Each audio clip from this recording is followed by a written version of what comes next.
जय Hind. 68वीं BPSC exam के लिए हमने जो एडिटोरिया का बिहार जी के प्रैक्टिस सेट का ये श्रृंखला शुरू की है, सीरीज शुरू किए हैं, जिससे बहुत ज्यादा क्वेश्चन फंसते हैं। आज इसके चौथा सीरीज है, चौथा सेट है। चलिए हम विलंब न करते हुए शुरू करते हैं। आप लोग जैसे 3 सेट देखे हैं, वैसे चौथा सेट को भी अच्छे से देखिएगा और समझते चलिएगा। पहला सवाल, बिहार में राष्ट्रीय बिहार में मानवाधिकार आयोग का गठन कब हुआ था? तो बिहार में मानवाधिकार आयोग का गठन 3 जनवरी 2000 को हुआ था। राज्य लोक सेवा आयोग के सदस्यों का कार्यकाल कितना होता है?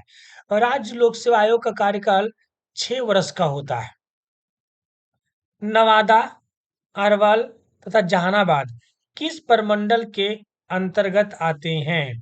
तो ये सब किसके आते हैं? मगध प्रमंडल के अंतर्गत आते हैं। किस राज्य का किसी राज्य का उच्चतम विधि अधिकारी कौन होता है? ये आपको पहले ही बता चुके हैं, महाधिवक्ता, पिछले सीजन में भी आया था। और देश का कौन होता है? देश का होता है न्यायवादी, महान न्यायवादी। ठीक है, महान न्यायवादी। अगला सवाल, बिहार के कौन से ऐसे राज्यपाल हुए जो बाद में राष्ट्रपति बने हैं? वो कौन से थे? रामनाथ कोविंद। कौन से थे? एक रामनाथ कोविंद थे और दूसरा कौन थे? दूसरा का नाम था आर के नारायणन। यानी इसमें से उपयुक्त में से एक से अधिक होगा। विधानसभा सदस्य चुने जाने हेतु न्यूनतम आयु सीमा क्या है? विधानसभा का सदस्य के लिए कम से कम 25 साल की आयु चाहिए। विधानसभा और मेंबर ऑफ पार्लियामेंट यानी लोकसभा के लिए 25 साल, और राज्यसभा और आपका विधान परिषद के लिए 30 वर्ष है ना, ध्यान रखिएगा। नीचे दिए गए विकल्पों में से कौन सी शक्तियां कार्यपालिका राज्यपाल को प्राप्त होता है? तो ये जो शक्तियां हैं, इनमें वित्तीय ये भी होता है, विधायी ये भी होता है, आपातकालीन भी होता है, न्याय संबंधी, इनमें से सभी होगा। अगला सवाल, बिहार के पहले अल्पसंख्यक मुख्यमंत्री कौन बने थे? तो बिहार के पहले अल्पसंख्यक मुख्यमंत्री थे अब्दुल गफ्फार, अब्दुल गफूर। अगला, किसी राज्य का संपूर्ण प्रशासन किसके नाम से संचालित किया जाता है? तो किसी भी राज्य का संपूर्ण प्रशासन जो है वो राज्यपाल के नाम से किया जाता है। राज्य द्वारा वार्षिक वित्तीय ब्यौरा प्रस्तुत करने की बात भारतीय संविधान के किस अनुच्छेद में किया जाता है? ये आपको आर्टिकल 202 में किया जाता है। वित्तीय ब्यौरा, राज्य वित्तीय ब्यौरा किसमें? 202 में है। 73वां संविधान संशोधन को कब संपूर्ण देश में लागू किया? तो ये आपका जो लागू हुआ था 24 अप्रैल 1993 को हुआ था। 73वां संविधान संशोधन किससे रिलेटेड था? पंचायती राज से। इससे था पंचायती राज से। ये 24 अप्रैल 1993 को क्या हुआ था? ये लागू हो गया था। बिहार का कुल क्षेत्रफल भारत के कुल क्षेत्रफल का कितना प्रतिशत है? तो ये आपका 2.86% है। ये ध्यान रखिएगा। अभी पूछा था कि बिहार का कुल क्षेत्रफल कितना है, तो ये पूछ सकता है इस बार कि परसेंटेज वाला, ध्यान रखिएगा। नीचे दिए गए विकल्पों में से कौन सा जिला नेपाल तथा उत्तर प्रदेश के साथ सीमा साझा करता है? तो नेपाल तो उत्तर प्रदेश साथ क्या करता है? पश्चिमी चंपारण। ग्रीष्म ऋतु में सामान्यतः किस जिले का तापमान सर्वाधिक रहता है? सबसे ज्यादा गया का रहता है ना। सबसे ज्यादा गया में भी गर्मी और ठंडा में भी ठंडा।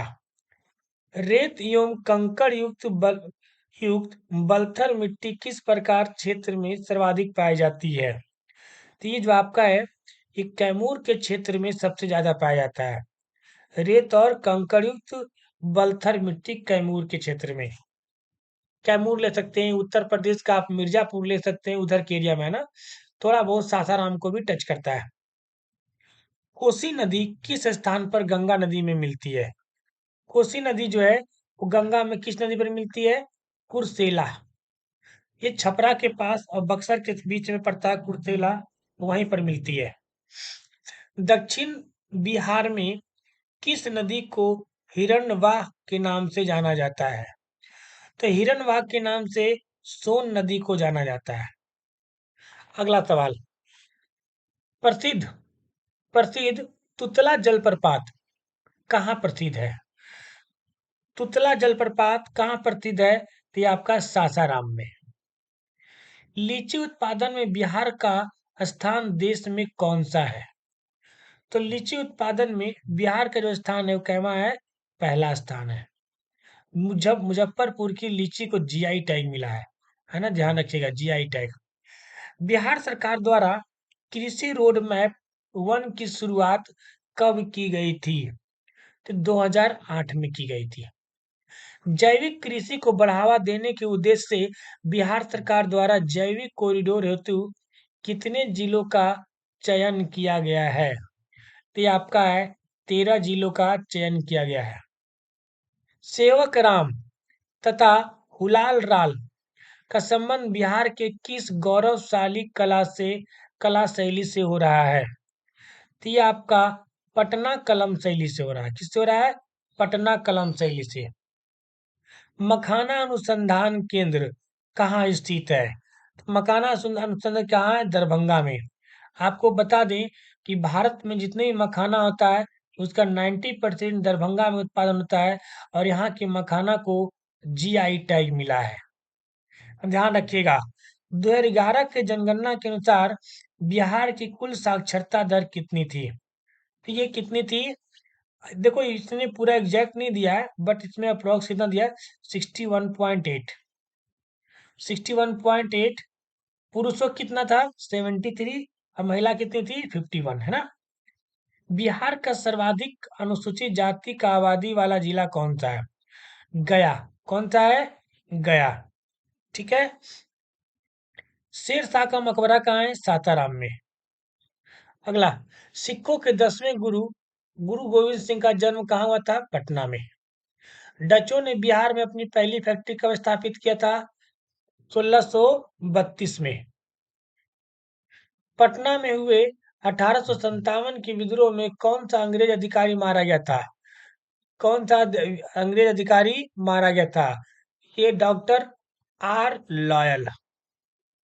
और लॉयल। बिहार में बहावी आंदोलन के प्रमुख नेता कौन थे? इनके प्रमुख नेता थे मौलवी Liaquat Ali. Option number D. Swaraj नाम का समाचार पत्र के संपादन कौन थे? शांति नारायण। कौन थे? शांति नारायण, जो बिहार में चला था। सचिंद्र नाथ सन्याल ने पटना में अनुशीलन समिति की एक शाखा कब स्थापित किया था? 1913 में। कब किया था? 1913 में। बिहार प्रांतीय सम्मेलन का पहला अधिवेशन कहाँ हुआ था? तो बिहार प्रांतीय का जो हुआ था ये पटना में हुआ था। बिहार में अंबारी सत्याग्रह 1939 का नेतृत्व किसने किया था? राहुल सांकृत्यायन। बिहार के किस जिले में गांधी जी ने एक सभा को संबोधित करते हुए कहा था कि भारत में जब गांव के लोगों की दशा में सुधार नहीं होता है तब तक सच्चा स्वराज प्राप्त नहीं हो सकता है? किस जिले में कहा था? मुजफ्फरपुर जिले में, है ना। ध्यान रखिएगा, ये बहुत इंपॉर्टेंट सवाल था। बिहार के किस व्यक्ति ने खिलाफत आंदोलन का जमकर विरोध किया था? तो देखो ये सब किए थे, इनमें से सब थे, ये सब थे जिन्होंने किया था, ये उपयुक्त में से सभी। असहयोग आंदोलन के दौरान बिहार में कृषकों के नेतृत्व किसने किया था? स्वामी विद्यानंद। किसने किया था? स्वामी विद्यानंद। बिहार में किस व्यक्ति की अध्यक्षता में 1928 में सर्वदलीय बैठक में साइमन कमीशन का बहिष्कार करने का निर्णय लिया गया? सर अली इमाम। क्या नाम था? सर अली इमाम। अगला सवाल, बिहार में नमक सत्याग्रह की रूपरेखा किस व्यक्ति द्वारा तैयार किया गया था? तो तैयार किसके द्वारा किया गया था? राजेंद्र प्रसाद के द्वारा। अगला सवाल, 9 अगस्त 1942 को भारत छोड़ो आंदोलन के विरोध में पटना में निकाले गए जुलूस के नेतृत्व किस महिला द्वारा किया गया था? तो 9 अगस्त को जो हुआ था उसमें भगवती देवी थी। ऑप्शन नंबर ए। बिहार में चौकीदारी कर न देने का अभियान कब शुरू हुआ था? ये हुआ था 1930 में। चौकीदारी टैक्स है ना। बिहार में 1937 में गठित प्रथम भारतीय मंत्रिमंडल का नेतृत्व किसने किया था? ठीक है, ठीक किया था मोहम्मद यूनिस खान। मोहम्मद यूनुस खान। बिहार में नील बगान मालिकों द्वारा किसानों के शोषण के किसने महात्मा गांधी को अवगत कराया था? राजकुमार शुक्ल। अगला सवाल, कर्नाट वंश का संस्थापक कौन था? तो ये कौन था? नान्यदेव। ऑप्शन नंबर ए।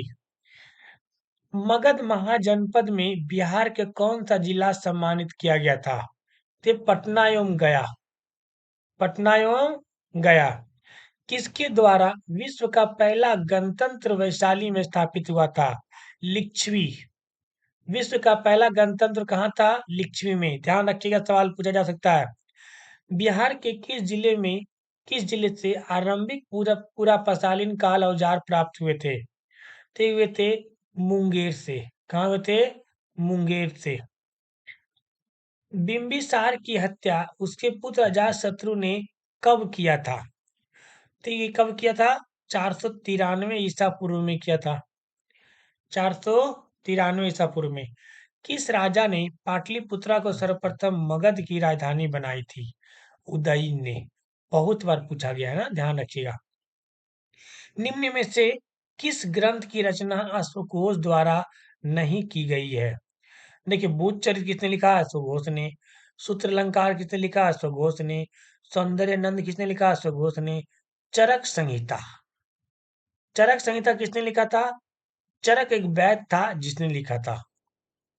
ठीक है, तो यह थे आज के 50 सवाल। होप सो जरूर अच्छा समझ में आया होगा। आप मुझे कमेंट करके जरूर बताएंगे।